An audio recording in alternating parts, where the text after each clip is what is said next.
On Monday, February 10, 2025, Governor Youngkin declared a state of emergency due to severe weather conditions expected in many areas of the Commonwealth. In view of that declaration and the ensuing weather emergency that has made it impractical or unsafe to assemble a quorum of membership in a single location, this committee is meeting by electronic means today through the Zoom platform, with public access provided through the FCPS page on YouTube. You can also access the YouTube live stream and copies of any items and supporting documents being presented today by visiting www.fcps.edu/board docs. You may also access the live streaming on the FCPS website, https://www.fcps.edu/streaming meeting. All right. Review of policy 2611, procedures for hearings and appeals to the school board. We'll begin by discussing policy 2611, procedures for hearings and appeals to the school board. I will give the floor to Mr. Foster if he wants to start.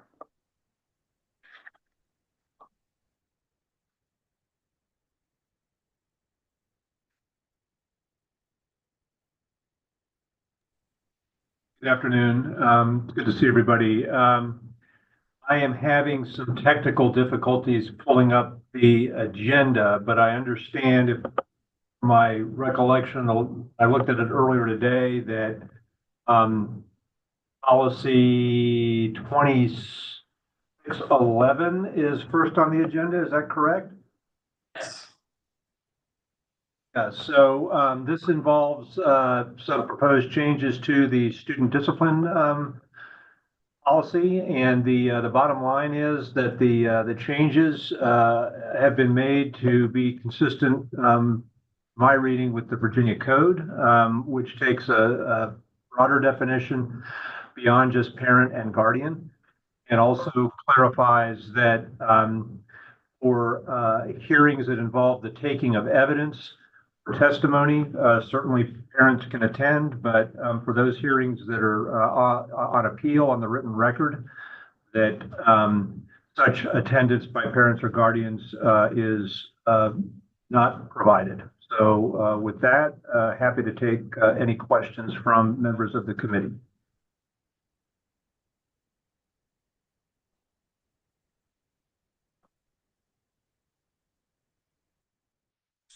Right. So I guess the redlining that we received, which was not an entire policy, which was parts of the policy, had to do with, guys, I'm discombobulated. So can someone else take that?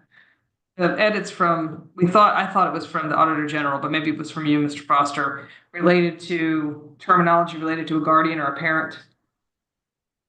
Yes, Miss Lady, this is Miss Sutler, the clerk to the school board. So the edits that were provided are edits that the governance committee reviewed back in November of 2023 related to changes that the then governance committee had asked for, which is to change how we define parent, guardian, and to add in the other person having control, but also to make edits to subsection F, which is the attendance at hearings during the taking of live testimony or presentation of evidence, which is the language that Mr. Foster added in, because there have been confusion from parents who have asked if they can attend when the school board is trying to make decisions about their students' discipline appeal. So there are those. So as a point of clarification, is that F currently, would that be page 3 of the policy?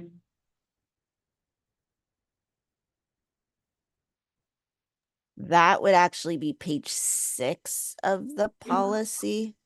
So it is page 5 onto page 6. So it is under section 3, procedures, and then capital letter F, which right now is titled attendance at hearings or appeal proceedings.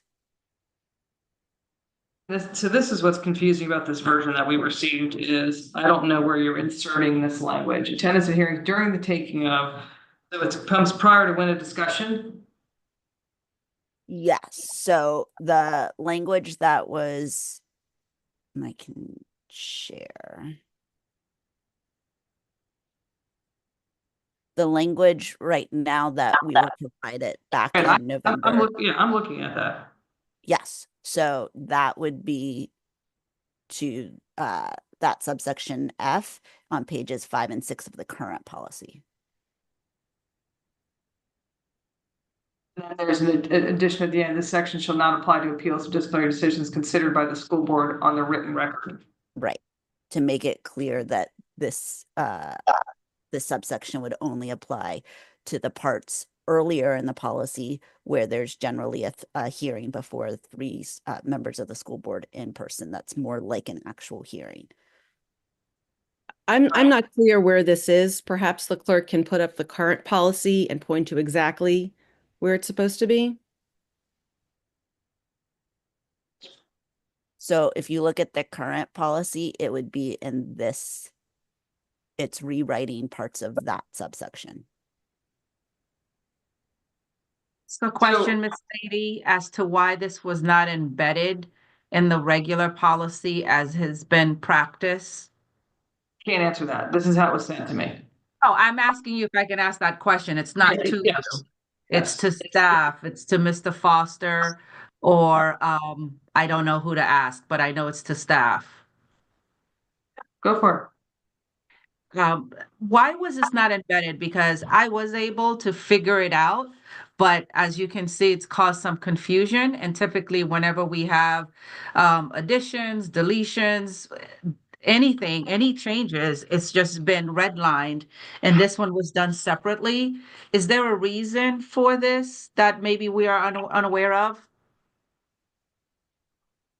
I don't know, Dr. Anderson, why the changes came to you in the format that they did. And I don't know, quite honestly, whether they came from my office or came from another office in FCPS. Regardless, I do apologize for that, regardless of which office they came from. And if it would help, I've got 2611 as it's currently worded on my screen, and if it would help, I'm happy to try and walk the board through the different changes. I won't speak for others, but I will let Miss Lady kind of work that out. Miss Lady, should I continue with the rest of my questions, or should I pause here for you to entertain Mr. Foster's suggestion?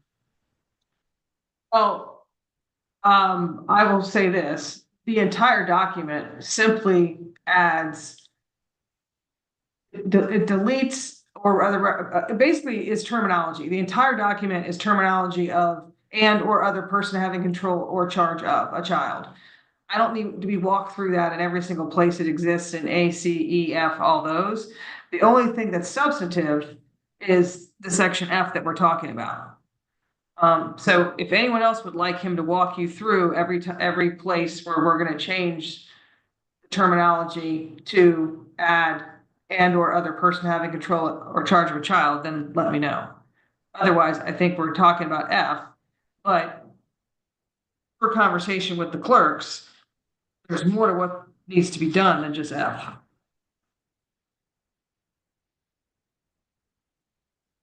Robin, so- are you able to see, Robin, are you able to see the screen when people have their hands raised? No, well, only if they're in my, I can't all the time. I see your hand raised now. So, I still had some other questions. Should I come back? How do you want this to be handled, Miss Lady? Do you want someone else to call names if you can't see the screen? I'm just trying to. well, I can see the screen. So Ricky, if you have, I mean, I feel like we're starting at the very last page of the policy and there's a lot to the policy. Yes, Right. Ricky, why don't you finish your questions, or we can go through the policy from beginning to end. I have If you just want to chunk it, that's fine. Otherwise, I have questions with the other components of the policy. Just let me know how you'd like to proceed. You have questions related to Mr. Foster's or whoever's edits on this one document. I have questions about the entire, the other parts of the policy, not just what Okay. has been provided as the red line. Okay, pause for a second. Ms. Marin. This is really not acceptable, Dr. Reed. This is a really important policy, all of ours are important, but it's not acceptable for us to have this. I don't know if I should be addressing this to the clerk or not. I literally cannot figure out where this language goes because I believe the clerk said it goes in section F, attendance at hearings or appeal proceedings. And yet there's a full page of content on what's been redlined before that section. It is not okay for us to do business like this. Our practice is to have redlined documents that we approve to go to the board. We do not approve sections piecemeal to go to the board. So I unfortunately think that I don't know how comfortable I am, or I'm not very comfortable moving forward with an incomplete document. I also am confused about the possible involvement of our Auditor General. That has been mentioned. I don't know if that was just a mistake, but if it is, then she should be here. I don't believe she is. This whole thing is just a very poor way to start off this meeting and reviewing of this document that we've been trying to work on for a year. So, Miss Lady, my recommendation would be is to at least put this aside for now and do something more productive in this meeting, such as ticking off 2 of the no changes. But I'm confused. Without it in context, I don't understand exactly what's being proposed, and I'm not comfortable making any action on it.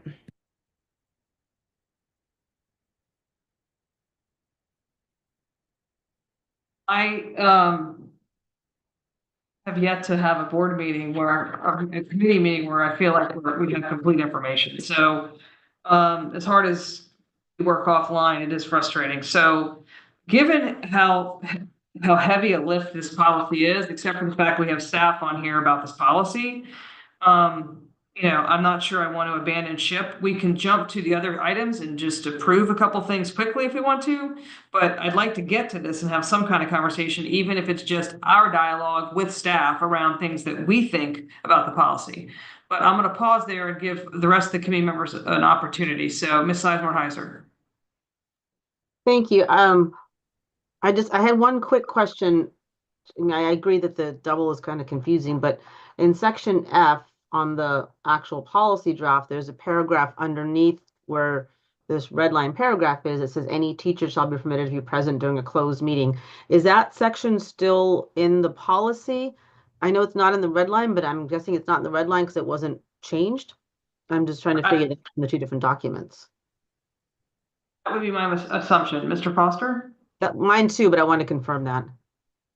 Yes, that is my understanding is that the paragraph that is on current policy 2611 page 6 that starts any teacher shall be permitted, that paragraph will remain. Okay, thank you. I just wanted to confirm that. And then I do think if we're going to discuss this policy, I think there are some definitions that may need to be either referenced to the SR&R if they're defined in the SR&R, or defined more clearly with it throughout the entire policy. I think that's an important piece. So, Mr. Foster, when you're offering to walk the board through, were you offering to walk the board through the red lines, or were you offering to walk the board through the entire policy?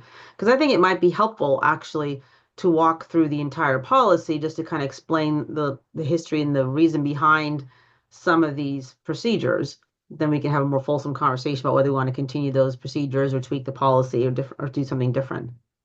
So I was just trying to get a better understand what you were offering to walk the board through. Yeah, I was offering to walk the board, basically do a crosswalk between current policy 2611 that is on the share screen right now and the proposed changes, which are in the separate red line document that I understand has been posted to board docs for this governance committee meeting. Yeah, I think I apologize. I didn't mean to cut you off there, Mr. Foster. I agree with Ms. Lady. I don't think the crosswalk is all that helpful because most of the changes other than section F are fairly minimal. But I do think that the overall policy, I'm sort of curious why there aren't either some more definitions or at least references to the definitions. And I think we should make it clear the hearing part, right? Because I think the way this red line in section F is, with that last, when it says attendance at hearings during the taking of live testimony, it's and then the last sentence does not apply disciplinary decisions considered by the school board on the written record. Maybe I'm missing it, but I don't really see a section previous to that talking about the written record. There's the whole section talks about the 3-member committee. It talks about expulsions, a hearing committee on expulsions, but it doesn't really talk about written record hearings. Unless and again, if I'm missing it, please let me know, but I'm kind of, that's why I was wondering if you could walk through the whole thing. There's written appeals to the full school board from hearing committee decisions, but that's different than just decisions. I'm seeing expulsions. So I'm going to pause you right there. I do agree with Ms. Sizemore-Heiser. I do think, and Ms. Sizemore-Heiser, I don't know if you know, I did work with Wendy and the clerks and made a lot of edits to this. And I actually, it was late coming to you. I only sent it to everybody at like 2 p.m. But I do have a lot of questions about this policy as well, but I'm going to pause there. Ms. Dixon. Well, can I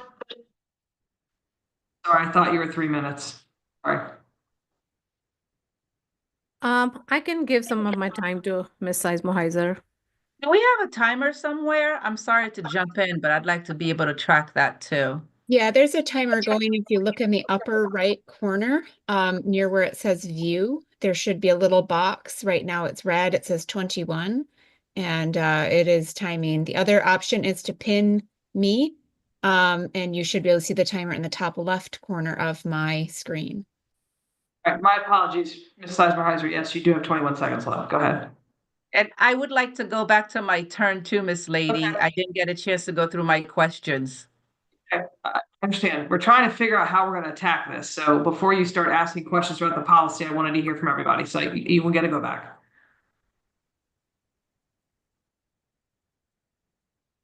Sizemore-Heiser. Ms. Sizemore-Heiser, you're muted. Sorry, I've lost my train of thought a little bit with all the different conversations back and forth, but I believe what I was trying to get at is that I think it needs to be made much more clear what appeals on the record can go to the full school board. When you read this, it talks about expulsions, it talks about appeals from the 3-member committee, and then so I think that part, I would send this back to get that to be clear. Thank you. Dixon. Hi.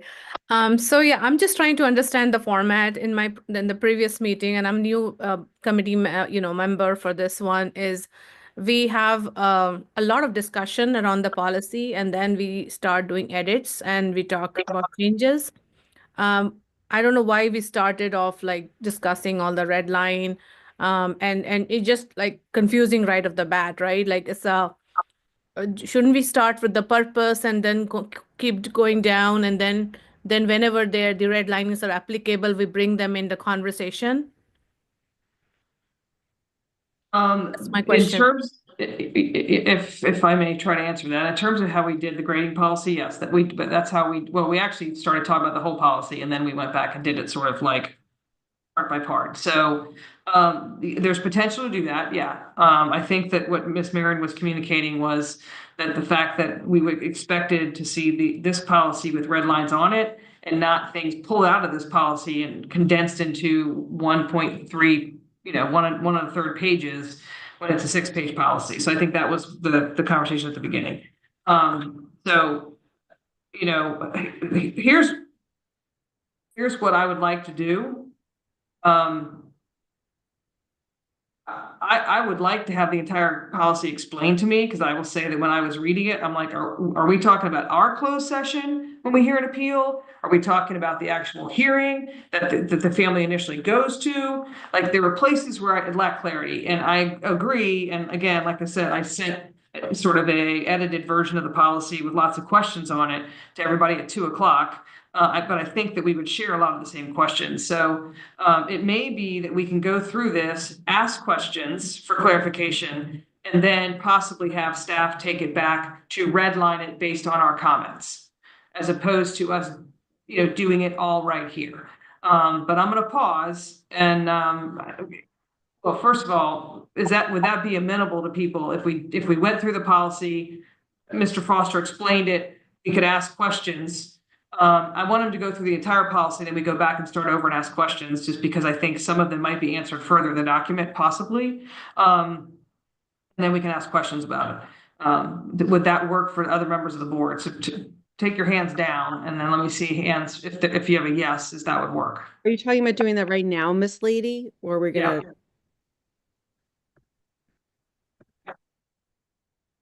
I'm going to put a time limit on it because we've got to get through it. So I see a yes from Ms. Anderson, a yes from Mr. Sizemore Heiser. And certainly I'm a yes. I don't want to not get back to your questions, Ms. Anderson. Are you okay to wait until Mr. Foster goes through the policy, or would you like to ask those now? Can wait until we go through what he's provided. Okay, so Mr. Foster, if you can go through the policy, I do think that there's consistency among the board that we are going to probably need to add a definition section to this document. But if you can go through and explain if it's a hearing, who's at the hearing, when are school board members present and whatnot as you go through the document. And hopefully you can do that in about 10 minutes, maybe. Okay, glad to do so. We'll start on page 1. And this lays out, as you can see, at Roman numeral 3, the procedures. And I'll get into in a minute, there are different procedures depending on the type of hearing that's being held. Some of those hearings are evidentiary hearings where there's testimony and evidence, and others are not. So we have here A under Roman numeral 3 at the bottom of page 1. And that talks about hearings on expulsion recommendations of the division superintendent or her designee. And it provides the clerk's contact information. Now, this is key language here on page 2. There was a question earlier about reference to the written record. So the first full paragraph on page 2 starts out appeals. Appeals of a school assignment decision by the division superintendent's designee resulting from a school's expulsion recommendation or from a school's recommendation for reassignment to an alternative education program shall be considered by the school board on the written record. And so you are familiar as board members with those closed session hearings, appeal hearings we've had. Those have been on the written record. There has not been live testimony or the introduction of evidence. And that is based on this paragraph here that I just referred you to. Now, different from that process is which starts to be laid out in number 1 on page 2, which involves school board hearing committees. This provides that hearings on student expulsion recommendations are conducted by a hearing committee of 3 school board members. The procedures for a hearing by a 3-member committee are outlined in number 2 and go on to page 3. There, as you can see, they're very detailed, and these 3-member committees that hear expulsions, this is basically like a trial. There is, as you can see here, it's conducted as an administrative hearing in 2A, that's noted at the bottom of page 2. There's an official record of the hearing made by a court reporter. In 2B, it provides that the division superintendent or her designee may appear at the hearing and be heard and present the testimony of witnesses or other evidence relevant to the recommendation. Similarly, in 2C, it provides that the student and his parent or guardian or other representative, which may be a lawyer, may appear at the hearing and present testimony of witnesses and other evidence. So then we go on to page 3. As I noted, this is essentially a trial. The right of cross-examination of witnesses is provided in these 3-member committee hearings. And so on, it goes down through. It's conducted in closed meeting. And then the hearing committee determines whether witnesses are allowed to remain in the room or if they're excused from the room while others are giving testimony. A provides, again, similar to a trial, there's essentially an opening statement made by each party or his counsel. Witnesses and other evidence are first presented on behalf of the division superintendent, and then a presentation is made on behalf of the and then again, like a trial, each side gets to make a closing statement. And then the committee excuses everyone from the room and deliberates. And the student and his parents are notified in writing of the hearing committee decision. It's required that the decision be by majority vote. That is in M at the bottom of page 3. And if the decision of the hearing committee is not unanimous, the student and his parents are informed that the decision may be in writing to the full school board using the procedures that are set out in section 3A3. And so we go back to that language, and that is really on page 4 here.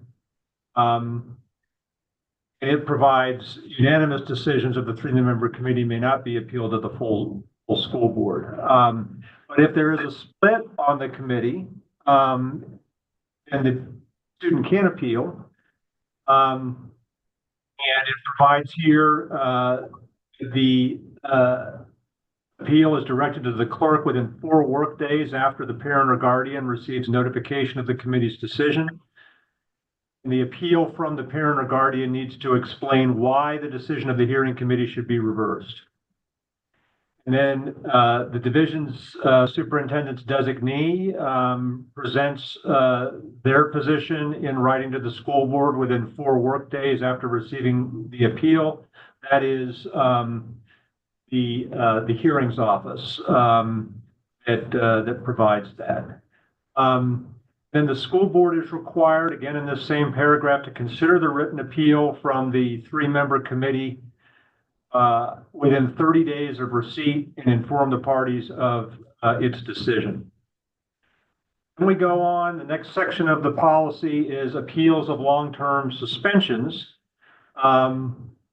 And long-term suspensions are those of more than 10 days. You'll see here that the school board does not consider appeals of suspensions of 10 school days or less. In an appeal resulting from a decision of the division superintendent that is more than 10 school days is considered by the school board. And again, those appeals, as provided here in B, should be decided within 30 days of receipt of the appeal. And then we have the next paragraph, C, at the bottom of page 4, appeals of expulsions from the school system. This is pretty much self-explanatory, but provides that an appeal a decision by the superintendent or her designee to exclude a student as authorized by law is according to the procedure that is in D, which is the next paragraph.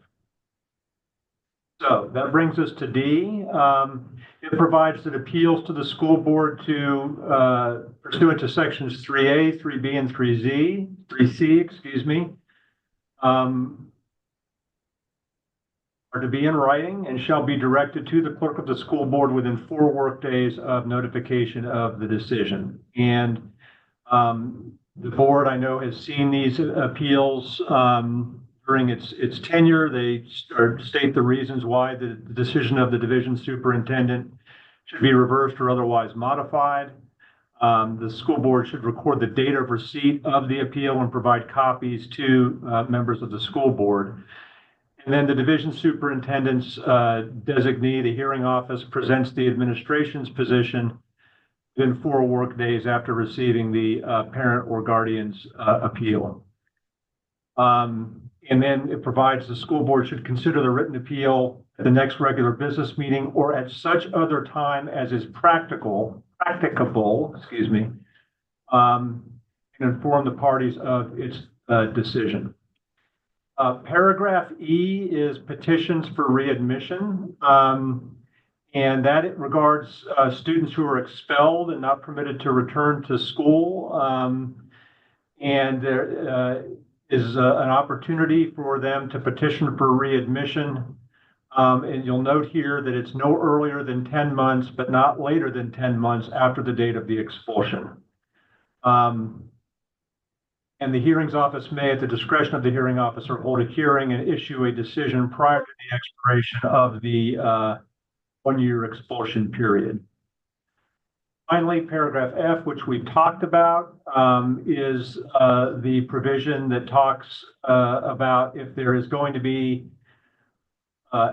evidence taken or testimony taken, that the parent and the student have an opportunity to be present. Similarly, any teacher is also permitted to be present if it involves the teacher and a student or students. So I know we've covered a lot in just a few minutes here, but happy to take any questions. Okay, I appreciate that. That was helpful. And now I have more questions than I had before. But I'm going to start in the order I see folks on my screen. So I'll start with Ricky, Ms. Anderson. Dr. Anderson, sorry. No problem. Just a couple of things. I'm going to get all my things out. One, I just definitely want to confirm that not having this embedded is a problem. And whoever is responsible for that, I don't know where this came from. If we could just not have this happen in the future, Dr. Reed. Secondly, low-hanging fruit here, just the organization. Sorry, somebody speaking? Okay. Secondly, the organization of the document, I think needs a little bit of work. Everything is kind of dumped into the procedures when there are several different activities happening under the procedures. So I would like to see that be broken out from the expulsion hearings to the appeals. I think there's some space there for that to be defined a little bit better. Also, I think there should be a section for communications. This is where parents who are looking at this policy have a little bit of clarity in terms of what is it that they are able to do. We have the procedures, but kind of the timeline, who to reach out to, because it's all school board office based. I don't think that's clear if I'm a parent who is picking up this document. Getting into some of the substance, if you could speak to this, Mr. Foster, the decision to have the appeals on the written record, would there be a reason why it could not follow the same procedure as the 3-member hearing? I think the short answer is I don't think there's any legal prohibition on the appeals following the procedure for the 3-board-member committee. My understanding is that that has not been done simply because of all the other important items that the board has on its plate, as a general matter, and particularly at Thursday regular business meetings. Because those appeals, if they were essentially like a mini trial with evidence and testimony, the time requirement would be significantly greater than what it is, I think, on the written record. Thank you, but it's still a possibility.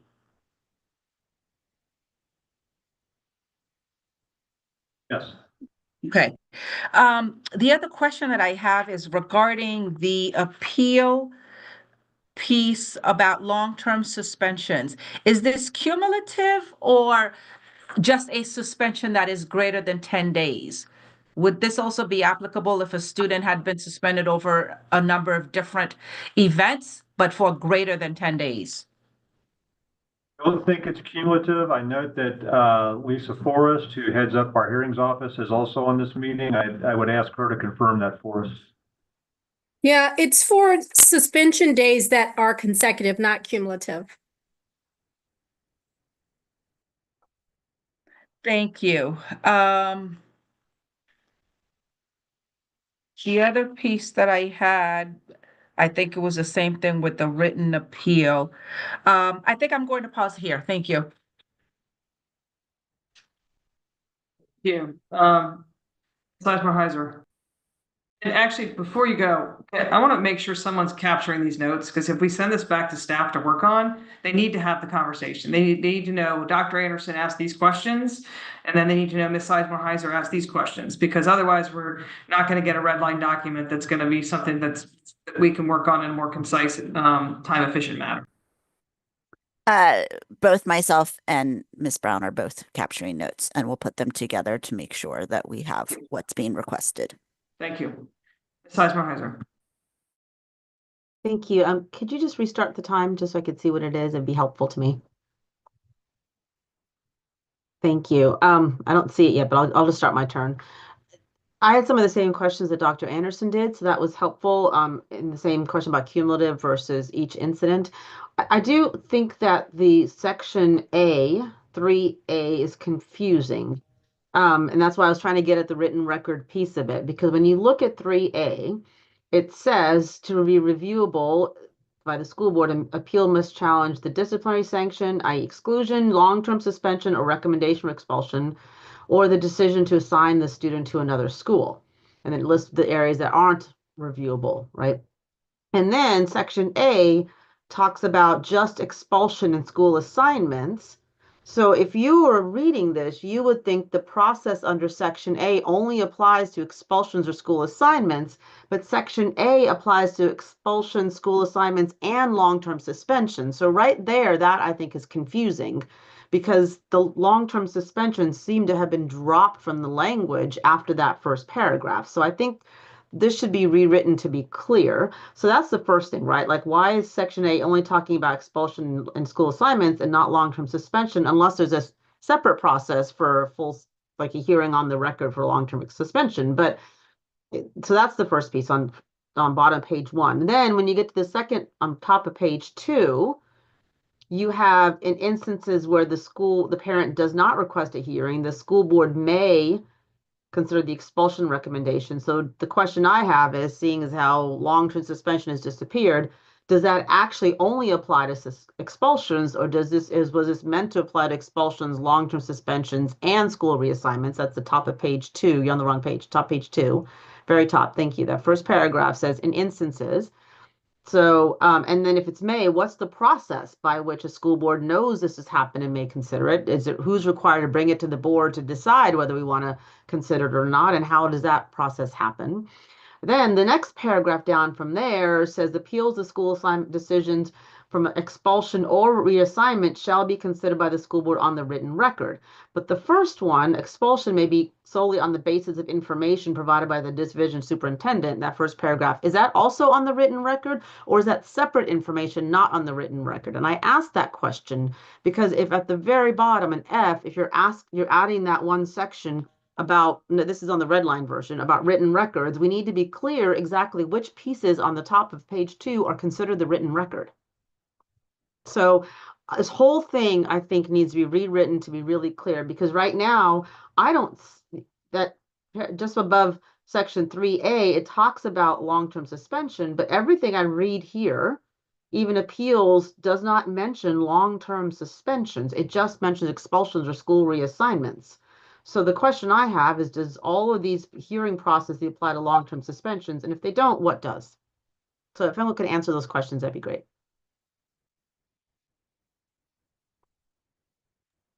So from our standpoint in the clerk's office, generally we only apply 3A and the long procedure for a 3-member committee to expulsions when a parent has asked for a hearing. When it comes to long-term suspensions and alternative reassignments to alternative educational program, usually those are on the written record, as we've been doing, and as they've come to the school board and how school board members have dealt with them. Just don't think our policies are clear in here, or that we're following what we have here.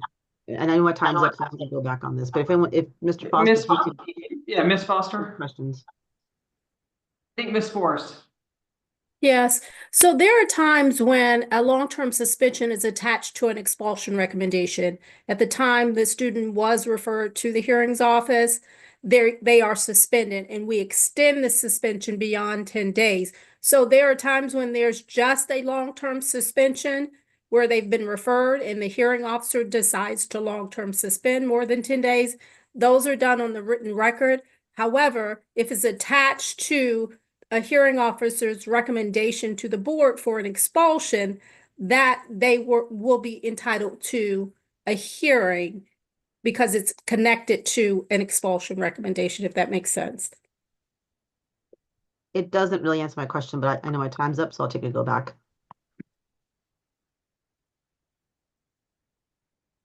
Ms. Barron. I'd just like to propose that we create a next step and move on. We've spent nearly an hour on this and we have other things to discuss. And from what I understand, everyone is saying we need to see the full thing. So I would just ask Ms. Lady that we wrap it up and move on. I'm going to go through it and give everyone a chance to share some thoughts so we have some good notes to go forward. So, Ms. Dixon.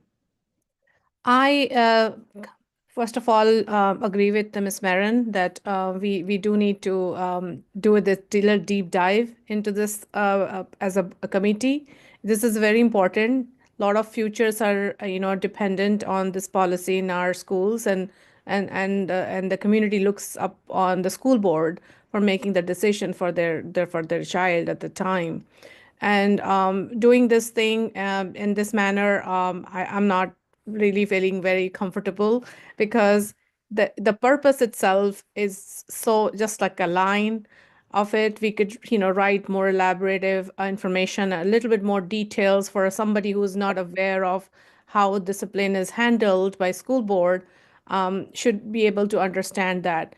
And then it just jumps to like procedures, and the procedures like paragraph after paragraph, which is good to have all the detail, but it has to be structured a little bit better, I feel.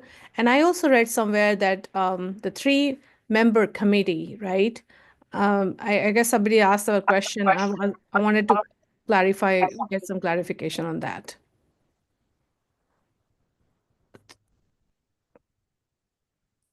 So I think the question is, if you convene a 3-member committee because of an expulsion, who's on that committee? Like, is there a magisterial representative? Is it automatically the chair? Like, who is usually on that committee? Okay. And also the hearing committee is not very clearly defined who are on the members of the hearing committee, and why is it for a number of 3 people? Because in 3 people, if 2 people say no, it's a no. Like it's a very small subset. Is it a reason that we are only have 3 people on the hearing committee? And that's also my question.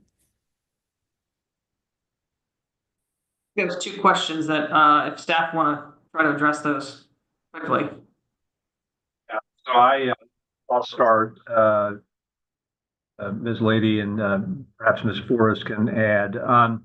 So I understood the first question to be who are the members of the 3-member committee, and it's been a long time since we've had one of these committee hearings. My recollection is I believe they're assigned at random, but perhaps Ms. Forrest could, and I see Ms. Setlow nodding, could confirm that.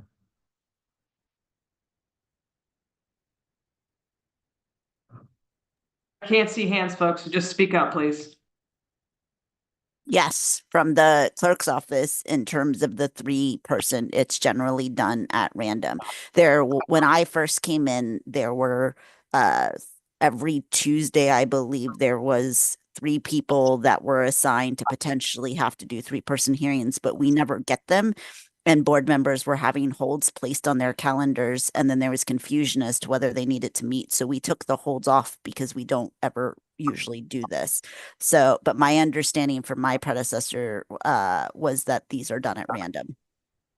So my follow-on question is that why do we do this differently for the entire, why doesn't the entire board hears them as we do all other discipline cases? Why there is a subset created, because it can cause to like, a small subset of people deciding on something, right?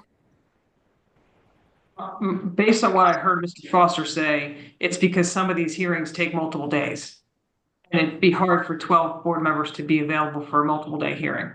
It's like a trial. Is that correct, Mr. Foster? That you've summarized it well, Ms. Lady. That's exactly right. Given this is recommended expulsion of a student, those hearings can go on like any trial over multiple days, and that is a challenge given everything on board members' plates to have all 12 board members available. Thank you. Ms. Anderson, do you have a comment? Dr. Anderson, do you have a comment based on Ms. Dixon's question, or you have your hand back up? It's kind of, yes, it's based on a question that she asked, but I can let her finish her turn. I actually finished my turn. I just wanted to have the three members committee everywhere should be changed to 5, in my opinion. That's all I'm saying. I have not had a turn, so if people don't mind, I'm going to take a turn. So I just want to be clear, we did a definition section. I'm not even sure every board member on here, and I mean no disrespect, because I just had my own epiphany as I was listening to Mr. Foster. Expulsion is when we're putting a kid up from expulsion from our entire school system. Okay, exclusion is when we have a new student who's trying to register, who has some sort of crime or something that we can exclude them from enrollment. Is that correct, Mr. Foster? Yes, that's my understanding. Okay. And then what we see often is reassignment when we have it enclosed. So my advice is this whole thing has to be reorganized. And I would start with what is maybe least punitive, which might be a consecutive 10-day suspension. Then you're going to perhaps a reassignment, and then perhaps you're leading to an expulsion, and then you have a section on exclusion. I agree, it's very confusing with how it's laid out. We need a definition section because you need to define exclusion, expulsion, and long-term suspension. Those need to be defined, as does a couple other things in here. There's also places where it says 3 days, 3 work days, and some places where it says 4 work days. I think it should be consistently 4 work days throughout. I don't know whether we need to define a work day. Is that a day that there's actually school? Or is that we've got to define a work day. And then when it comes to mail, are we talking email? Are we talking certified mail, like a letter sent home? And there are a couple places in here, in my opinion, where once something is decided, it's almost like sometimes it says up to 30 days, but sometimes it doesn't. So I think there just needs some timeline clarity throughout the document.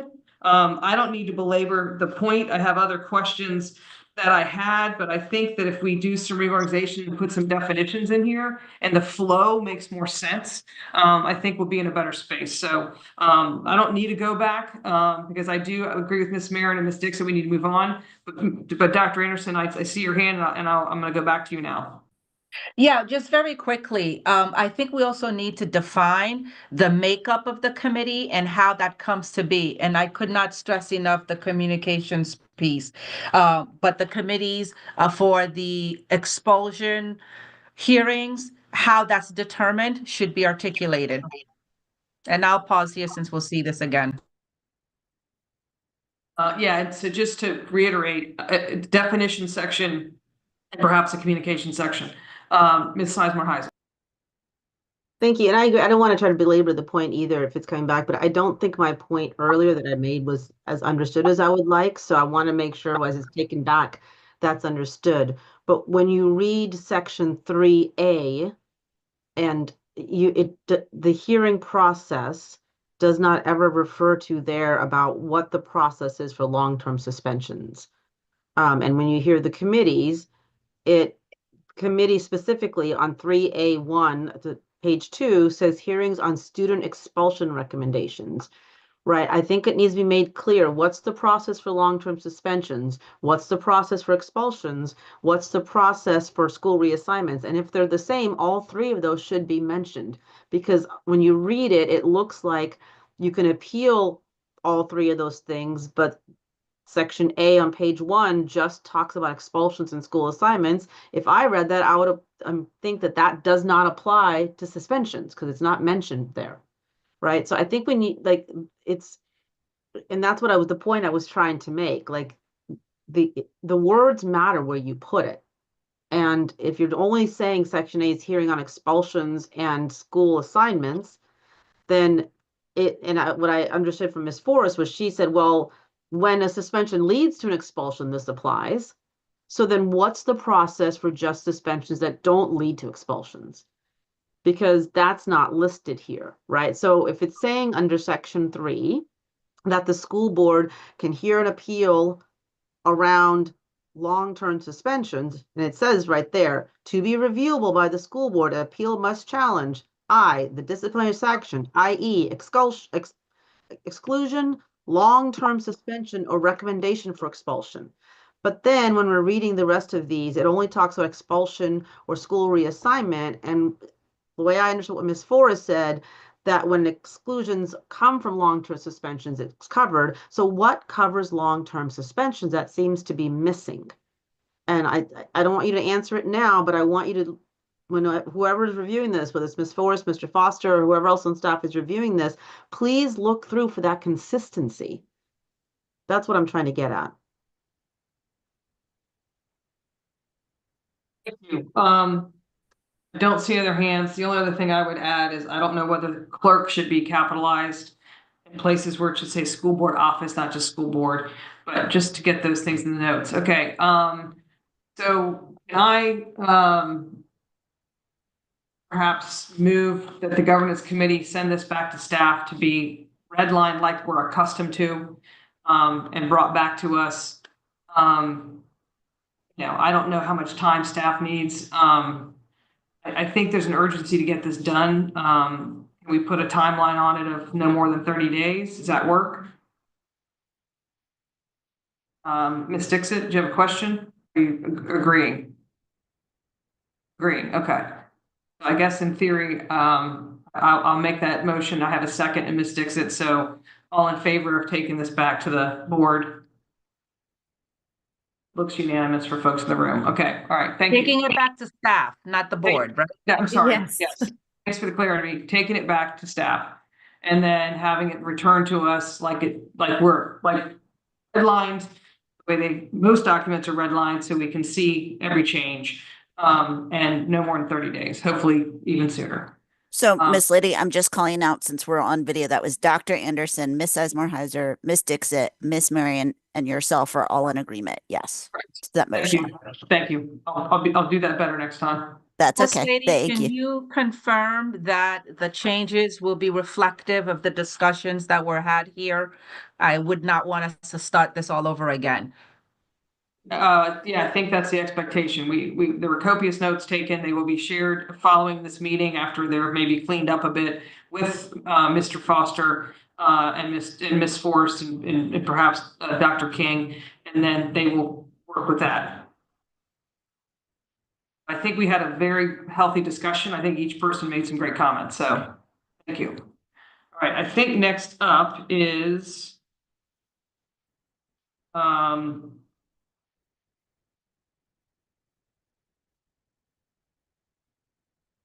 policy 5001, is that correct? Yes, policy 5001, the food service. Correct.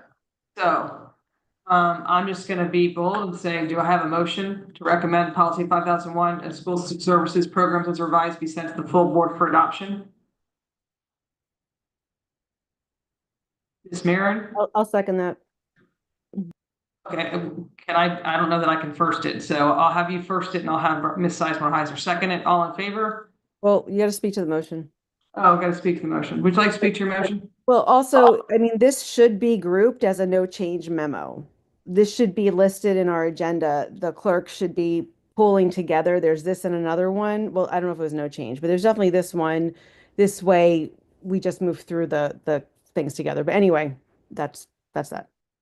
Yeah, these were just the names of departments and and like. Oh, right. So staff. it's not no change. You're right. So it's not Right. no change. Okay. I think Ms. Seismer-Heiser, would you like to speak to your second? No, I'm good, thank you. Okay. Anyone else like to speak to that?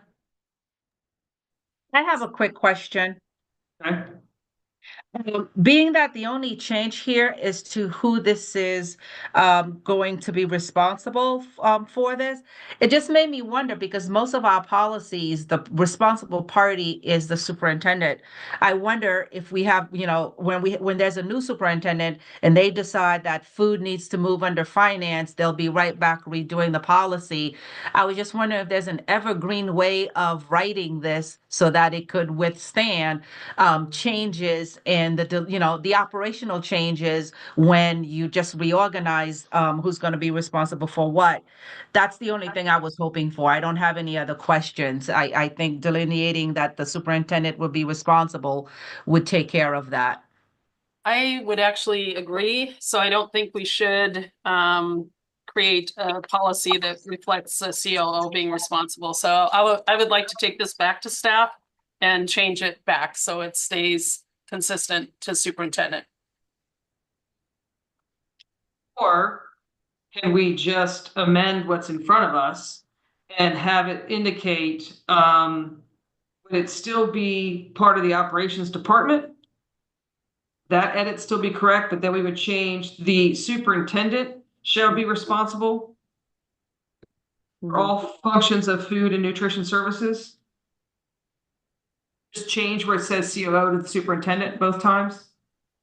I feel like, and I apologize, but I did not take a look at this before this evening. So I'll take full responsibility, but I need to go back to staff and make this correct before I bring it back. I don't want to edit it right now. Okay. Maybe there's an opportunity, Miss Lady and Dr. Reed, since it's going to be fairly minor, for this to then be floated to the governance committee maybe in a few days so that we can just push it along rather than waiting for next month's meeting.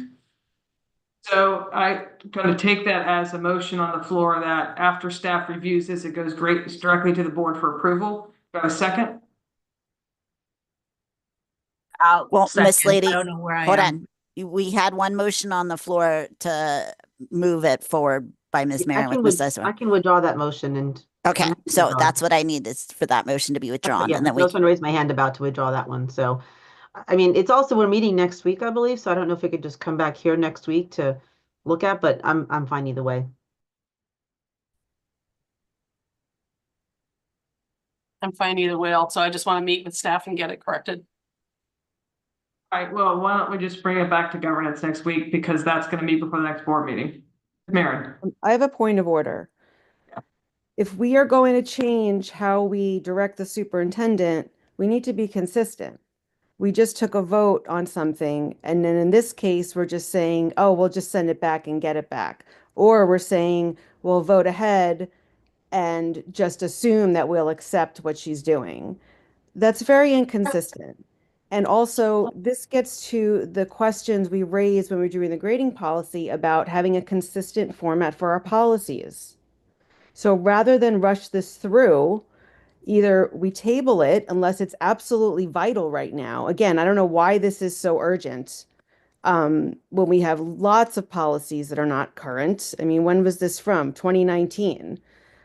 I don't know if the superintendent is just trying to keep on top of this, but this is just one more thing that needs to go into the hopper about how are we going to be consistent with our actions in this committee and the format of our policies. So I do not support whatever. I don't even know. Is there a motion on the table now? I don't even know. One got withdrawn, and then the next one, I think Dr. Anderson said, but I mean, we're being very sloppy.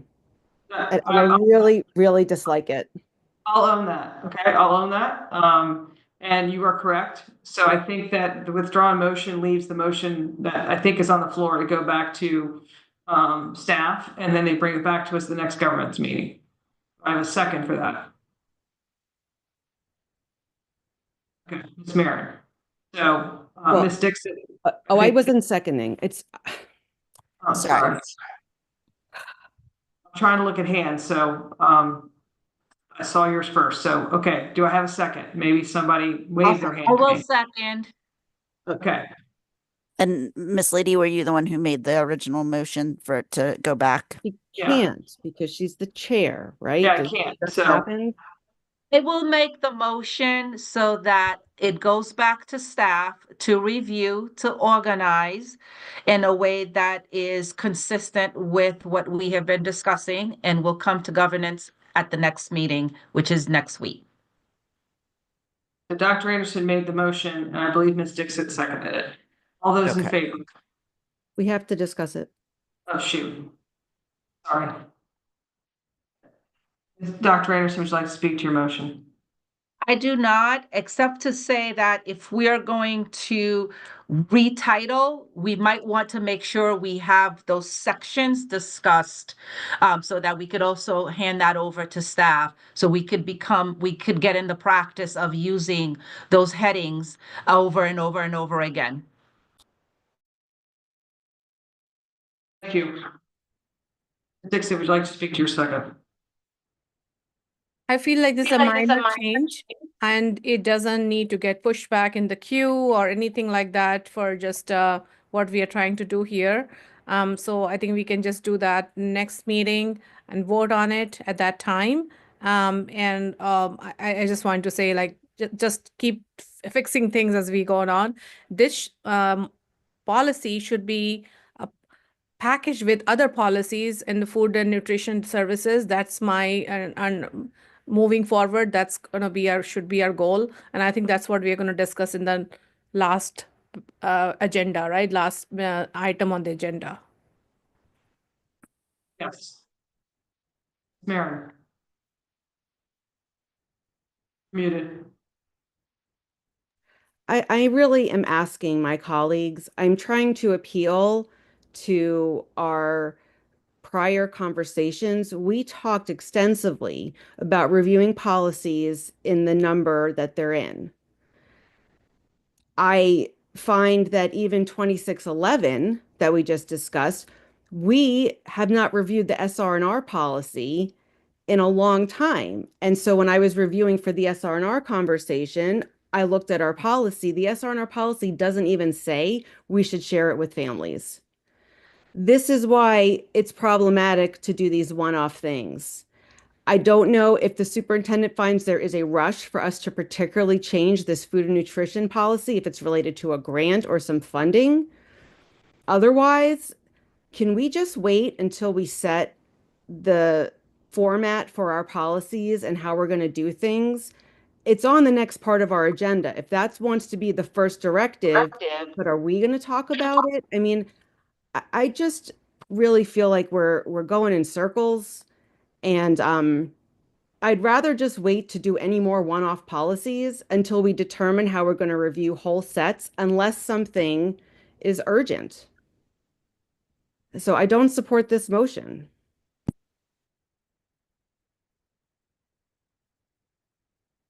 Anyone else want to, the motion's on the floor, so anyone else want to comment on the motion? All right, all those in favor of the motion, which I understand, Ms. Setlow, can you read it? I have it that the motion for policy 5001 to go back to staff to be consistent and then to come back to governance once it's amended. All those in favor? See Dr. Anderson, Ms. Sizemore Heiser, and myself. All those opposed? Ms. Dixon, are you opposed? I couldn't see when yours came up. I was a seconder on this policy. Okay, so you're yes. Yeah. Okay, and then no's. Ms. Mary. That's 4-1. Motion passes. May I be recognized? Yes. Rachna, Ricky, Seema, Robin, I don't understand what we're doing when we commit to a process and then we do these things one-off. At the very least, it would be a courtesy to me as someone who you know is dogging our process, who has a written document with ideas. It would at least be a courtesy to me to not push things through like this. And it's literally 1 week. It's really demoralizing for me to try so hard to keep a process going, and you all seem to agree, and yet we just didn't do that. So let me know how I can further help, because I feel like I've put a lot of energy into trying to make this process smooth, and it doesn't seem to be a reciprocal thing in action.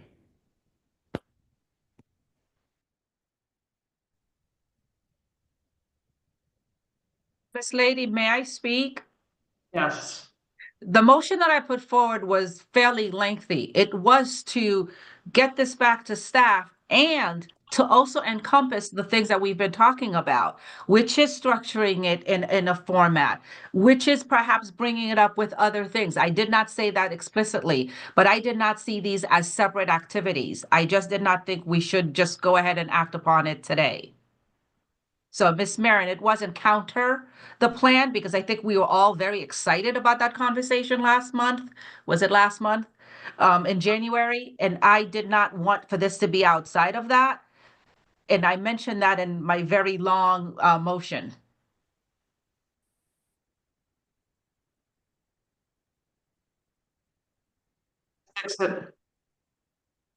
I also agree wholeheartedly that this is a path moving forward. We consolidate our policies. In fact, I said when all the HR, sick policies, and everything should be combined and so forth. And you pulled up a lot of CIP related policies and facility related, but that will take a little bit of a longer time as a committee to go through the process. I thought this one is a very quick change of just reporting to one person. It can still be one of them we review as a part of our consolidation, but this could be one quick change, and that's the only reason I said it's okay. Otherwise, I'm 100% want to go with the consolidation, relooking at all our policy with you, Ms. Marin. So I'm going to take a turn here, folks. I'm going to tell you, in my entire career, I never volunteered to chair something or a committee I never served on before. And I was assigned to chair this committee and I never served on it. So I continue to learn and I continue to make mistakes. So I ask for grace. I'm also going to say, yeah, it'd be great to have a great plan. It would have been great to walk into governance and had this organized, but it never was done by anyone in the past. So maybe the legacy will be, we'll get to that.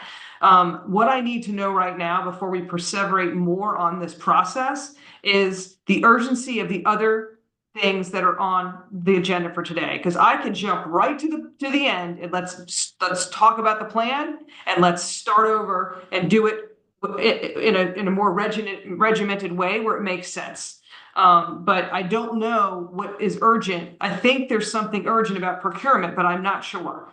And so I guess I'm going to ask staff on here, is there a policy that has an urgency that even though it's going to feel like a one-off, that we need to focus on right now so that staff can effectively do their work? And I need honesty, because you know, that's. There are several policies. I don't have them at the tip of my finger right now that I know are more important than other policies, but I don't know that they're on the agenda today, to be honest with you.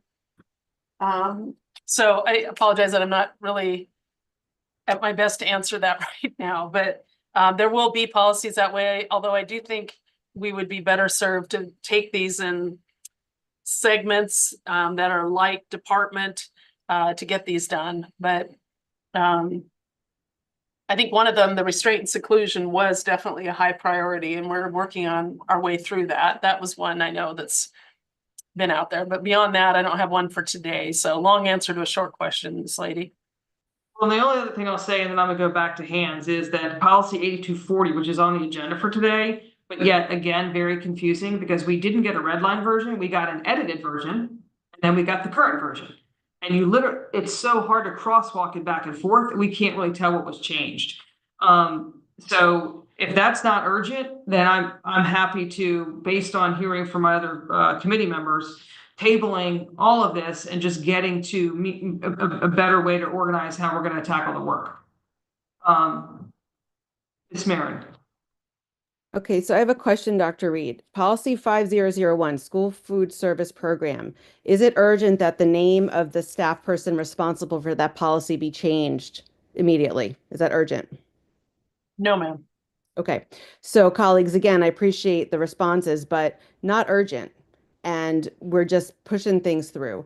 Second, Dr. Reed, I you do a wonderful job in everything, but it's really not okay that you're not coming with the policies we need to do. I mean, we are wasting time here. There's 19 people on this call. You know, whether it's the clerk or the superintendent's office, you guys got to come to us with the right stuff. I don't know, but you know, not having the right things posted.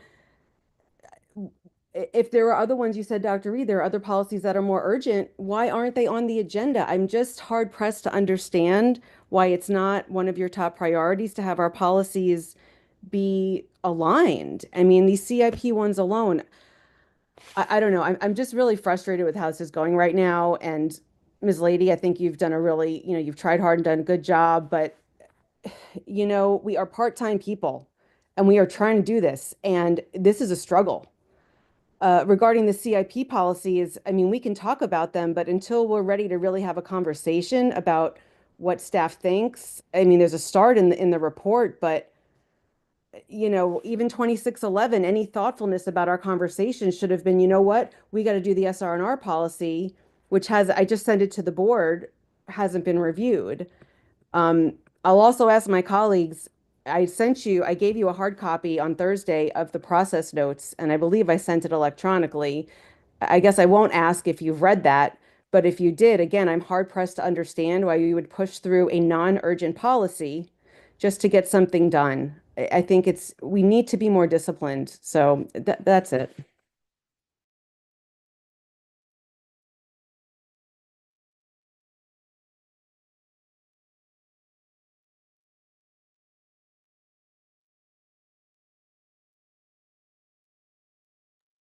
Miss Lady, do you want to call on the next speaker? Sorry, my audio was off. Dr. Anderson. Thank you. There's clearly a lot of frustration because we're not getting through things, and I don't want us to stay in this place. We have a half hour left. So I would ask that we spend the next half hour planning so that we can be more successful for the next tranche of policies that we review. I would like for us to at least identify the content sections so that when staff is reviewing, they could organize it in that way so we're not reinventing the wheel every time. I would also like to speak about the expectations. Last time we talked about processing our process, it was quite a surprise to me regarding how staff reviewed the policies and what they looked for.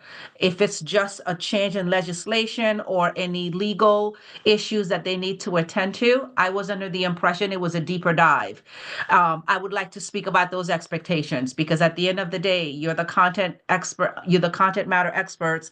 And so we need a deeper look at these policies, which would also help to lay out our timetable. Because if we have a tranche of 10 policies that have to do with food and nutrition services that we expect staff to do a deep dive on, then we have to manage the time that they will require to do that.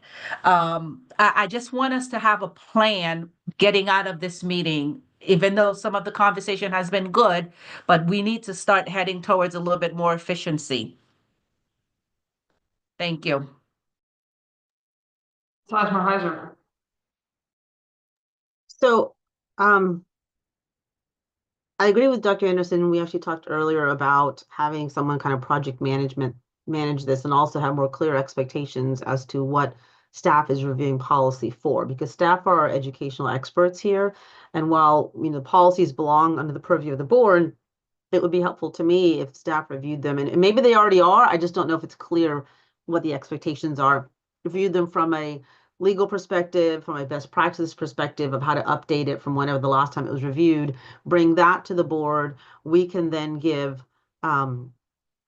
whatever feedback we may want to give. We may pass it, we may not, and then it can either go back to staff or go on to the full board. That's kind of my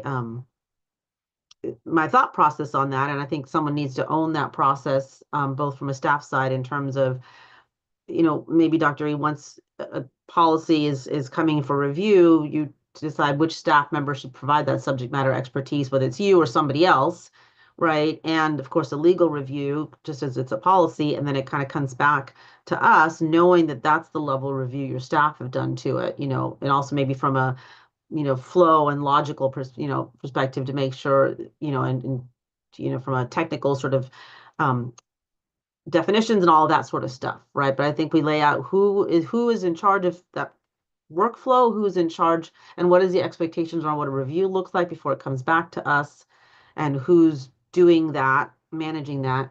And then, so I think maybe, I understand there's a lot of frustration right now about looking at policies without looking at that process. So maybe we should just look at our process right now and outline what that could be, and then come back, bring that to the board, to this governance committee next time to start with, to say, here's our process. And then while we're waiting for that to be implemented for the following meeting, let's at least try to get some of these more time sensitive policies off our plate. And so my suggestion would be that we spend the next half an hour, maybe starting with Ms. Marin's document about the process, taking some notes on it that could then come back for us to finalize next week. And in the meantime, Dr. Reed, maybe you and your staff could look at what policies are those time sensitive that we may need to look at. And that would be my recommendation. Let's talk about the process now. Let's bring back updated process next week for us to adopt, hopefully. And then let's spend the rest of the time next time on time sensitive policies that we need to look at. My 2 cents. Thank you. I will agree and say, Ms. Marin, the document that you committed, that you shared, which I have currently up on my screen, is an excellent starting point or outline for how to approach this. But I also know that at the last meeting, we had asked Dr. Reed to come back with a plan. So I don't know if we want to start with your document, or if Dr. Reed wants to share what she had in mind. So, and I know Ms. Sizemore-Heiser just said we could just start by going through your document, Ms. Marin. Madam Clerk, do you have the document referencing? I'm fine with whichever. Just my suggestion was to start with the process, whether it's Ms. Marin's document or Dr. Reed's. I don't really care, but to start with the process. All right. Well, I'm comfortable because it's already written down and it's been shared and we've all read it. With putting that on the screen and sort of going through it and kind of having a discussion around it, and especially with staff in the room, because it does kind of involve our asks of staff when it comes to policy review. That's something you can post, Madam Clerk? Well, I didn't send it to everyone. I need to download it and send it. And again, these were just my ideas and some capturing of thoughts from you all. And, but we did ask the superintendent to return with something. So it makes sense to start there since that was a decision by all. It is shared with Madam Clerk, though, in a Google Drive. So it is, and I have it. I just didn't know, Ms. Marin, if this was for public consumption. No, it was for consideration, but I'm certainly happy for staff to have it, but. So it's an internal use only document, it sounds like. Do you want to? Let me go. Sharon, can you send that link again, please, so that it's top of emails? I'm going to go to Ms. Dixon. I just wanted to ask, did we I don't know when we asked Dr. Reed to give us that document, was it a month time, or did we have a specific timeline for that?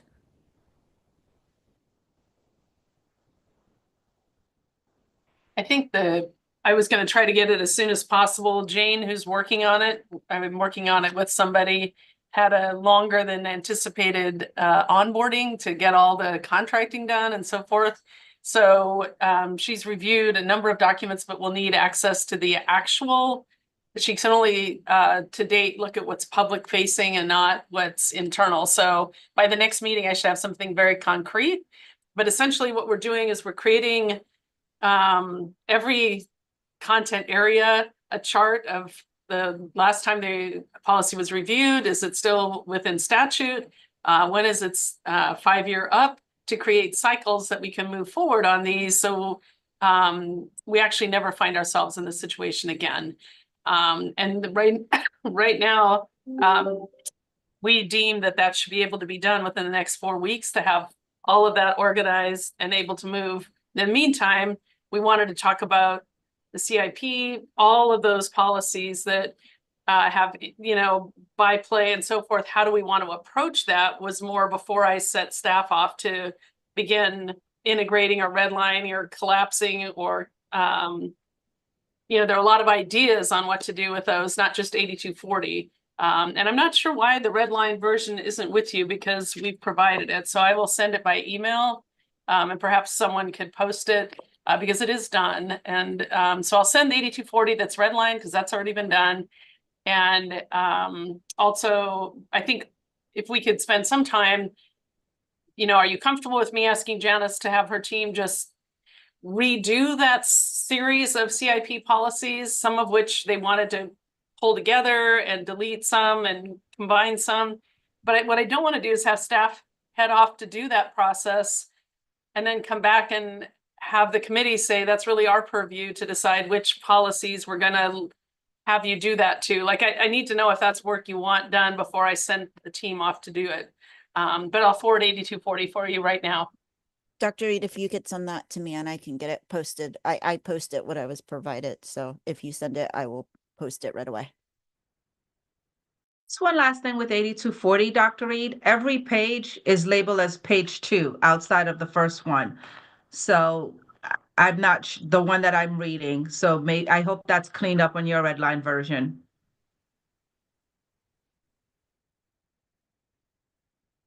I think it is cleaned up. So I'll send it to you in just a second. Ms. Barron.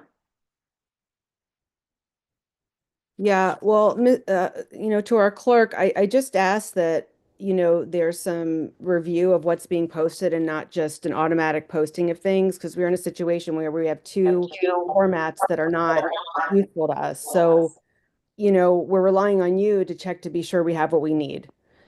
Regarding the CIP, this has been 10 months in the waiting, so I am in no rush to send this off today. I have questions I'd like to discuss. There's a whole chart here with all sorts of things. So I would like to discuss them. Staff has given their initial feedback, so I want to know what my colleagues think about it. It's also from April, so it's dated. I mean, it doesn't even have like the boundary policy updated in it. So I don't even know how, there's going to be things in it that aren't current. So I'd like to talk about the CIP policies. I would love to talk about the CIP policies. And because I would like to get to a point where staff can go and organize it and bring them back to us, but I think that they need to know what we need. So, would you like the first go at that? No, actually, I think I still need to gather my thoughts. Dr. Anderson. Just to be responsive to what Dr. Reed asks, regarding, what's the lane of staff to go forward and to work on things without it being, without a response being, that's not your lane. As we just talked about a little bit, it is, you all are the content experts. And so I would be very comfortable with staff going ahead and reviewing the CIP documents, redlining it in the way that we've just discussed would be helpful so that we can have a conversation. Just because that is the recommendation of staff, it doesn't mean that's what we have to do. And we have done this in the grading policy. Dr. Presidio and staff came in with a lot of things and we moved things, we took things out, we massaged it, we made it reflective of what the board needed to have happen. I see it as a good first step for the board to respond to with knowing that any and all of that can be up for removal. But that rarely happens. It's just, it gets massaged and it gets moved around and it gets to be reflective of what we need to have. So I would be comfortable with that.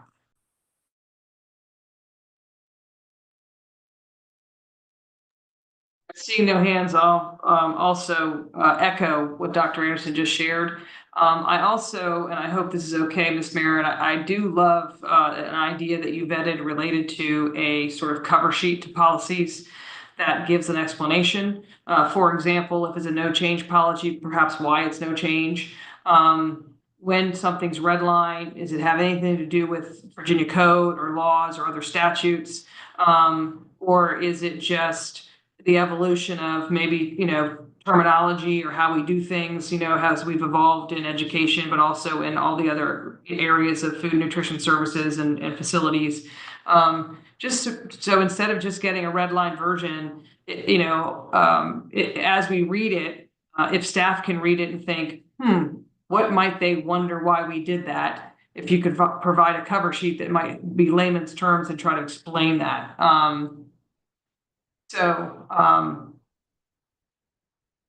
And then, anyways, that would be my ask. And then I need to have clarity on once that's done, because there was, hopefully you're looking at the follow-on motion and looking to make sure that those expectations are met from 10 months ago. Then how is it communicated to? I think what happened next, would Dr. Reed, would it go to you for review before it would come to us for a review? Yes, that's what traditional. Okay, so if we went to Dr. Reed for review, and then once you're comfortable with that, then I think it's then communicated to the clerks to share with me as the chair. Is that right? Yes.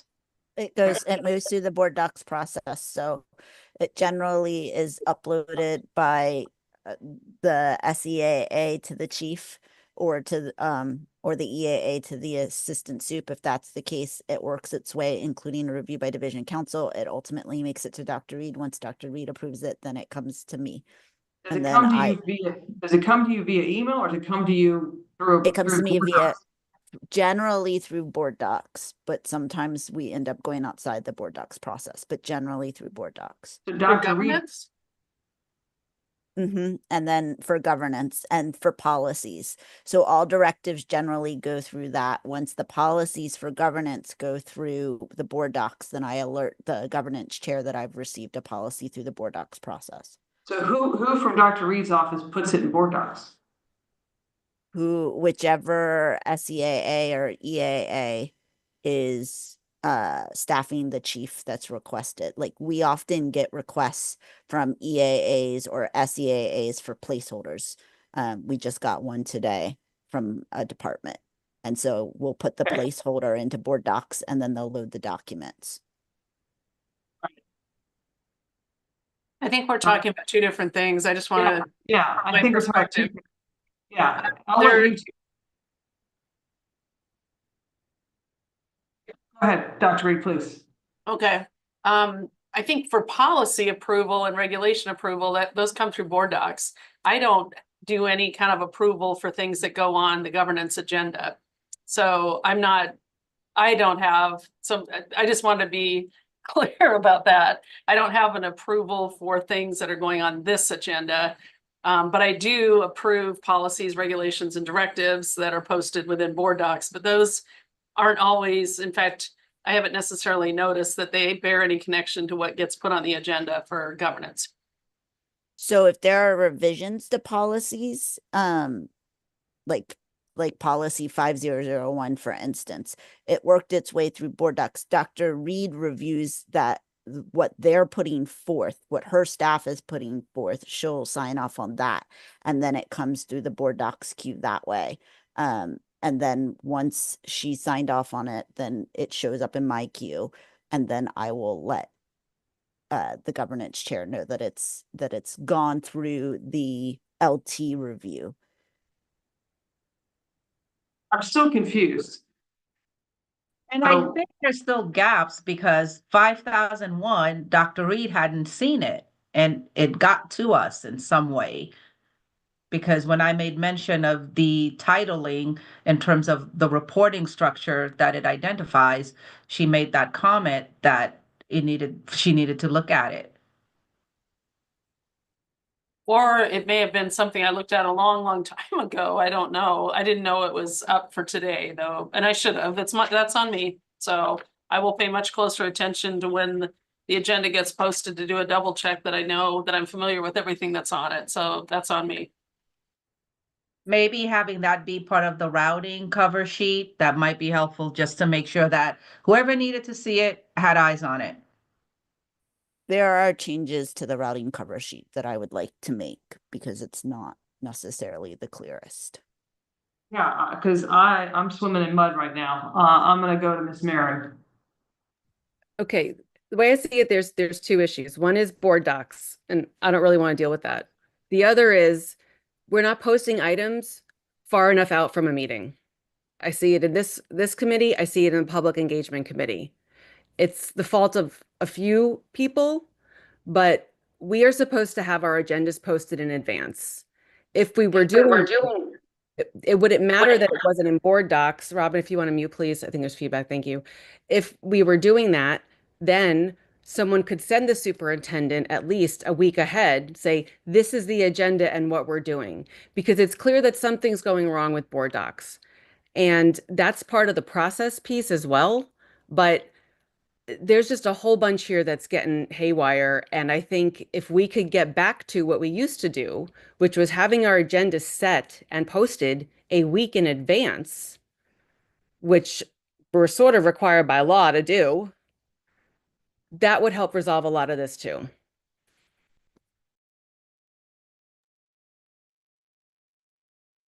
Thank you. Ms. Sizemore-Heiser.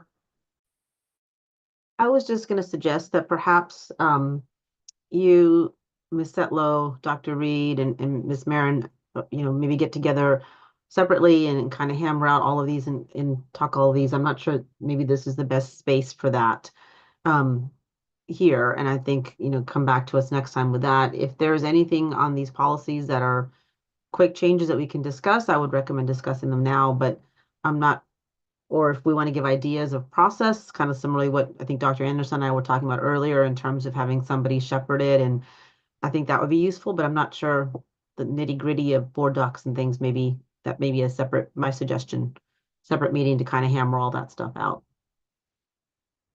I agree that those sort of like things need to be hammered out outside the meeting. I will try to work on that. Ms. Marin. Well, actually, we did have that meeting. We had that meeting with the superintendent, the clerk, the chair of the committee. So I think that's why I just want to raise it one time because we're not getting anywhere. So if we want to make a decision about what to do with the CIP policies, that's fine. But the pattern so far has not been that we are getting back from the superintendent the level of analysis and recommendation that we need.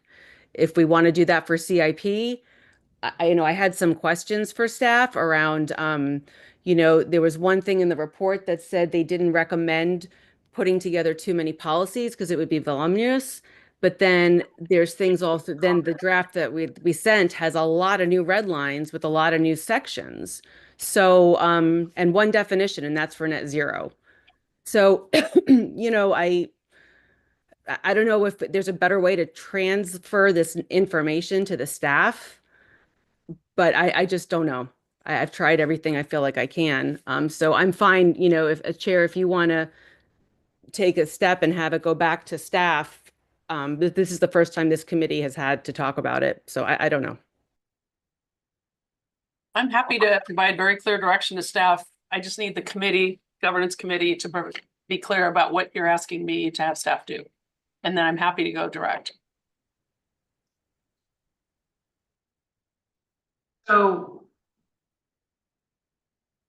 I think we're caught in the middle of a couple things. There are some policies that need to be revised and voted on in a timely fashion. There's this overarching thinking around reorganization of how we write a policy. And then what I'm hearing often is a definition section, for example, right, which is not traditionally in every single policy. I don't know if it has to be, but when there's terms that maybe someone who's not as familiar with the work would understand that it would make sense that it could be defined. So I hope I'm capturing that correctly. Like, we definitely need to, I mean, I trust staff to go through policies and redline them. I have no problem with that. I trust staff, and for the most part, as long as I understand what I'm reading, I don't know that I might have a question for clarification, but I trust staff to do their work. But if they do their work under the current format of policy, and that doesn't meet with this committee, I think that's part of what Dr. Reed might be asking, is because we've talked about laying them out a little differently. Am I being clear? Other committee members?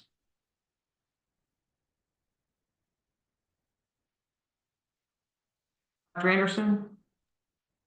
You are being clear, and I think this needs to be hammered. This is really not the setting. What I was saying. I could not stress that enough. I agree with what Ms. Sizemore Heiser said, and I get it, the fatigue that Ms. Marin has articulated. I will help if you would like, Miss Lady, but we need to not do this in this recorded session. We just need to go back and hammer out some list of expectations, distribute it to the committee so that we can get into the business of the work. We're still planning for the work. And this is good stuff, but it just needs to be done outside of the cameras, just to be honest. So it is now almost 5 o'clock. So if we could at least maybe come to some conclusions about our next steps, like how will we proceed? And I will put on the table for us to have an offline conversation to hammer out the what policies, and this is, again, if you had this conversation with Dr. Reed, what are the things that are most pressing, bundling that together, outlining the expectations, using the resources that Ms. Marin has said, and see what we can put in place for the next time. What I mentioned when we met last time is let's start with low-hanging fruit so we can kind of work through the process without it being a heavy workload. And I know timing of that is a challenge, but I will still offer that so we could begin the process without slamming staff with 1,000 policies for them to redline, which I think we are all asking for. We're asking for their best thinking and their best recommendation when they're reviewing these boundaries, not just cursory glances or just the legal review. So we just need to put this in writing to move this ahead. And I will help with that offline. Can I also just let staff know that are on the call to please, we're not going to get to the policies, drop off, drive home. Roads are getting snarky and I'll leave when I'm done with the meeting, but staff, head on home, please. Yeah, I guess I was completely misunderstood, because I was simply trying to help Dr. Reed understand what directive, if we're giving her any around the CIP, but I'm gonna just stop talking and I'll defer to the other 4 people on the committee. So Ms. Sizemore Heiser. I also wanted to offer my help. I think if we can get together and hammer out a process, and then for both, this similar to what Dr. Anderson was saying, but I wanted to add a little bit to that. A process for how we review policies, which includes which policies are being reviewed, like in terms of time sensitive, bucketing, whatever it may be, what the process is for reviewing policies before they get to our committee, and who's sort of shepherding that process through, and then bring that to start with the next meeting, because I do feel like we spent a lot of meetings talking about getting started. And I would like to, and I know that I think you are doing your best to, sort of do both, bring a process, and also, we don't want to just hold on to all these policies while waiting to do that process. So I would have been fine reviewing some of these policies that have more minor changes to kind of get them through while, I know the board just directed Dr. Reed to create this process, so it takes time, but I don't think this is the best use of our time to continually discuss the need to have a process.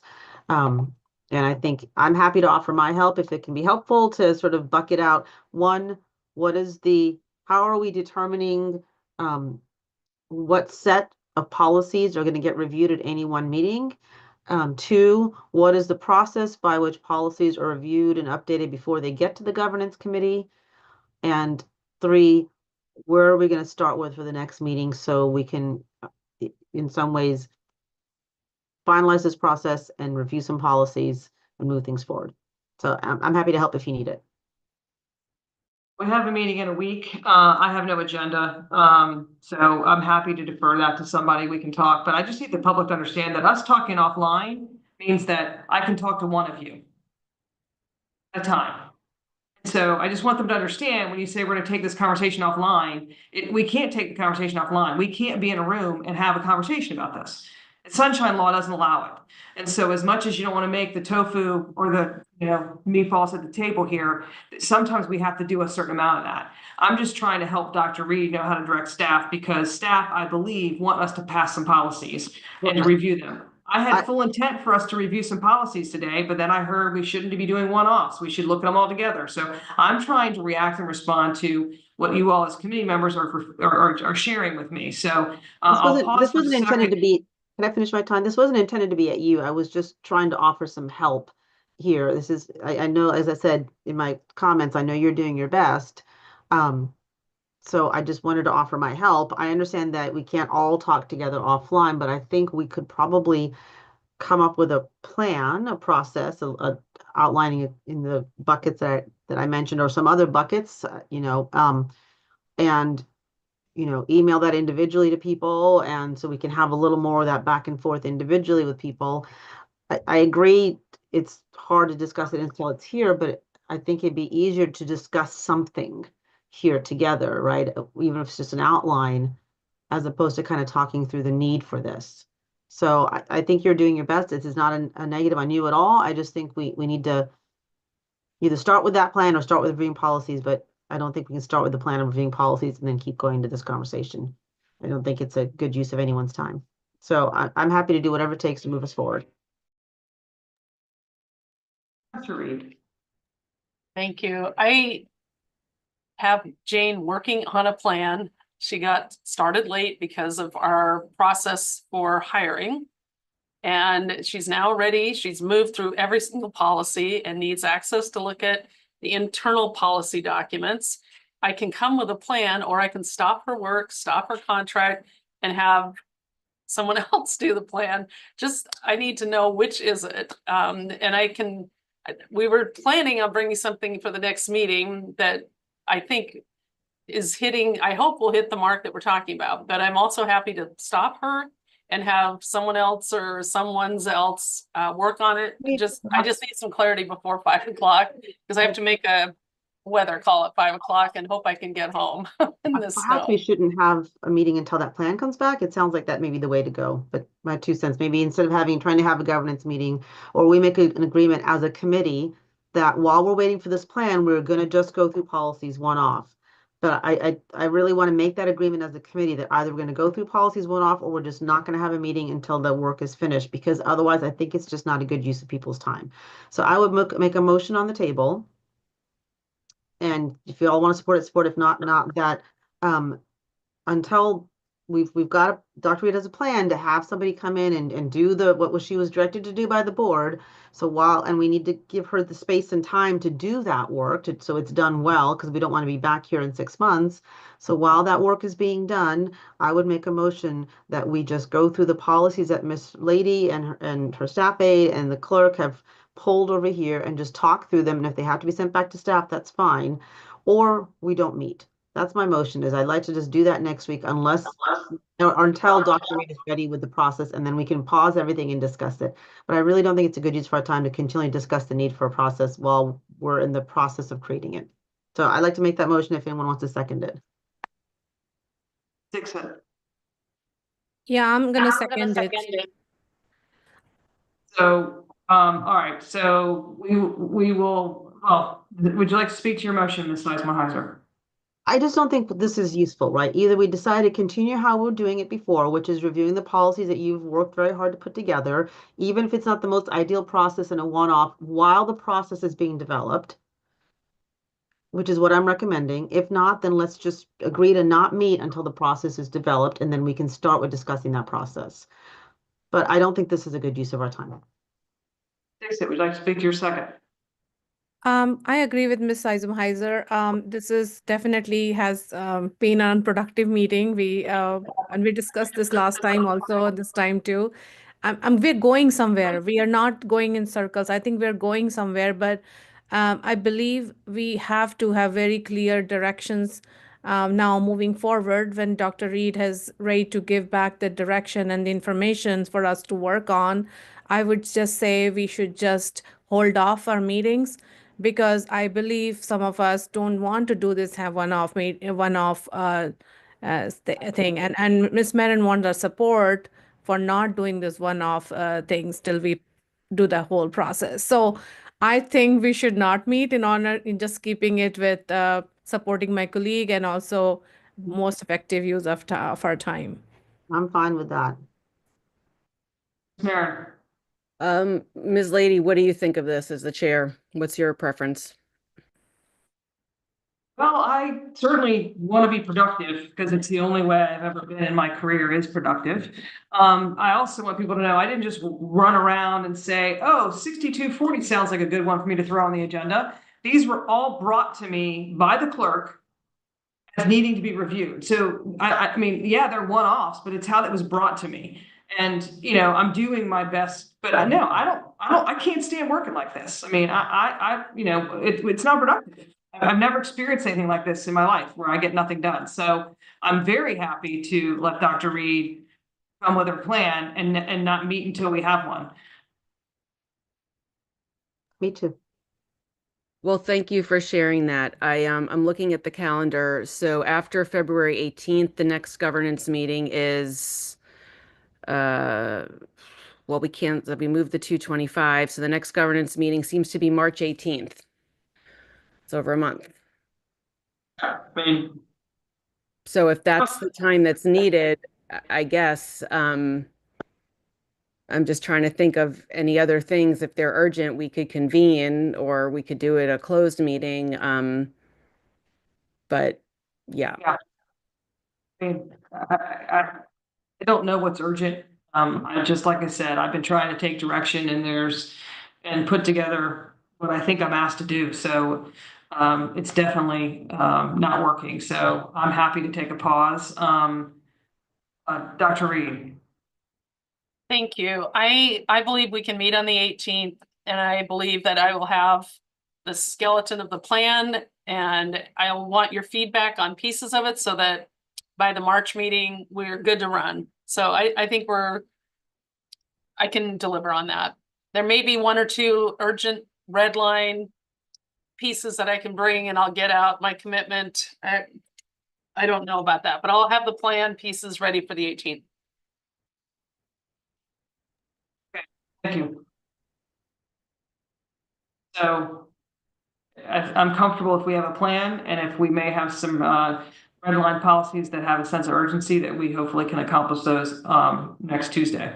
Sorry, I was waiting for you to call, but I think I'm not sure how that This- relates to the motion. I understand there's a motion on the table. So the motion was to pause until we have a plan. Well, Ricky had her hand up and so did I. Right. Okay. I don't know who was first. So Dr. Anderson. Ms. Marin was first. Please go ahead. Ms. Marin. I was going to send an email about this after, but now that the schedule's changed, I do want to point out that there are no meeting minutes for this committee since August 2024. I'll also add there's no meeting minutes for the Public Engagement Committee. And so I just went to look back to see what we directed the superintendent to do, and this resource is not there. And that's not acceptable. So I'd like to move that the clerk have the minutes ready to be put on new business for the next regular meeting. There's currently a motion on the table. Well, then I'll wait and I'll put that motion up later. The But- minutes typically for the committee would be approved by the committee. We are working on getting them done because there is the backlog in regular minutes and work sessions. We had been directed to focus on those first. I think But we need to do the motion that's on the table first. Otherwise, it's not in order. I'd like to speak to the motion if that's okay. Ms. Marin, if you're finished. Oops, disappeared. Okay. Dr. Anderson, yes. Yes, thank you. I think the motion is essentially almost moot because Dr. Reed has just said she will have a plan for us to review on the 18th. The only other thing I wanted to add to that is we have the restraint and seclusion document, which I also know is in the works. Maybe that's something we could work on if we don't have something in the hopper, but it doesn't appear that that's going to be the case. I think we're going to move in the right direction here, folks, but I also want to put on the table, much of this work really falls to the board office to organize, to make sure we're keeping on top of, etc. Dr. Reed has contracted with someone to kind of get us started, and we're here. That's what it is. But I think we need to staff our board office. I think we should make a recommendation for the full board for this consideration to continue this work because this is reiterative. This is going to need to happen on a regular basis, and we need someone who's constantly tracking that. Whatever lists are made are going to obviously be as good as they are for that time because new policies are written on a regular basis. So I'm not going to make a motion right now because we have a motion on the table, but I wanted to put all of that on the table. Dixit. I was just voting for the motion. Okay. So you'd like to call for the vote? Yes, ma'am.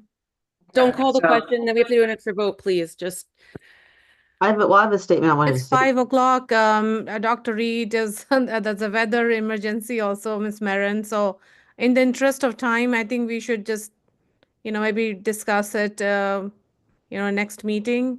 We are meeting on the 18th. then you So have my to actually call the question, Ms. Dixit, and then we have to take a 2/3 vote, and then we have to vote on the motion. Or we could just let the chair manage the meeting. Okay, I'll call the question. Ms. Heiser, per Dr. Anderson's comments, are you still, you're still good with your motion? Yeah, I just don't think that the comments address what I was trying to say, but I mean, if the question's been called, then, I mean, there's something, I don't want to be here again next week. If it's not ready next week. Question's I don't been called, wanna there's have no it. discussion. We vote on the call the question vote. So please ask for the vote, Chair. All those in favor or All not? those in favor of the motion? Okay, Ms. Dixit, Dr. Anderson, Ms. Sizemore Heiser, Ms. Marin, all are for. Ms. Lady is opposed. I think we're meeting next week, but the motion passes. That was just to call the question, Ms. Lady. Now we actually have to take a vote on. Oh, okay, so I vote to call the question, sorry. Okay, it's You confusing. know, I failed my test in Robert's rules. So, okay, now, all those in favor of the motion? Raise your hands. Ms. Marin, Ms. Sizemore Heiser, Ms. Dixit. All those opposed? Dr. Anderson and myself, the motion passes 3-2. Which I'll be honest and say I'm not sure I understand because Dr. Reed said she's gonna have a plan ready for us next week, so I assume we're meeting next week. Can I just say 2 seconds to that? Yeah. If the plan isn't ready for whatever reason and things happen, Oh, the then we're reason I not gonna voted for the meet. motion is to then not have the meeting next week, because I don't want Right. to do this again next week. That's why I voted for it. 100% agree, 100% agree. Okay, so the governance meeting is adjourned at 5:03. The next meeting of the governance committee will be held on February 18, 2025 from 2 to 4 p.m., which is different from the usual 3 to 5 p.m. timeframe. So please ensure that you have this difference marked. Thank you. Thank you. Everybody drive safe.